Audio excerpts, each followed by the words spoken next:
Добро утро от Хамбург, малко след 4 сутринта. Свършва работния ми ден. Влезам в града и ще се търся място за паркиране. След 4 сутринта така изглежда Хамбург, нощния Хамбург. Улиците. Има и доста камери. Ограничението е 50. Така че трябва да се внимава.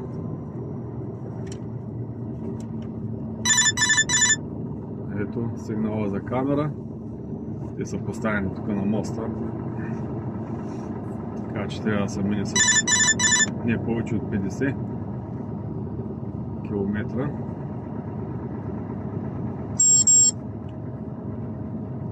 Тук е моста на реката. В момента го минаваме и има доста камери поставени. Ето. Те засичат и правят снимки. Ето е вляво камерата, сега ще се покаже, на тренога. Ето е треногата тук вляво. Ето я. Подминахме я. И продължаваме напред след моста.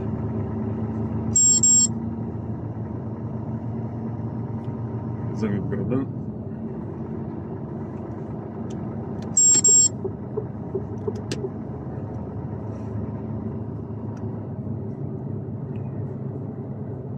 Това е града, няма много движение след 4 сутринта.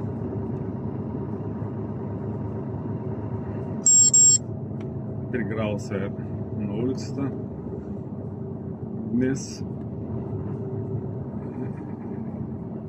сега ще направим един нощен рейд по улиците из Хамбург. Желая ви приятно гледане.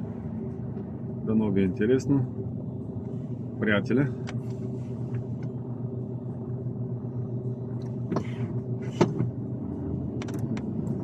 С това да светна зелено.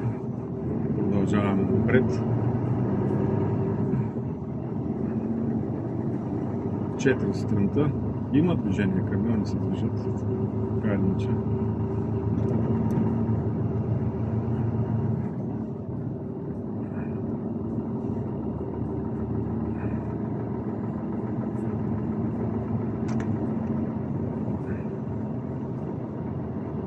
Мостове, аквадукти,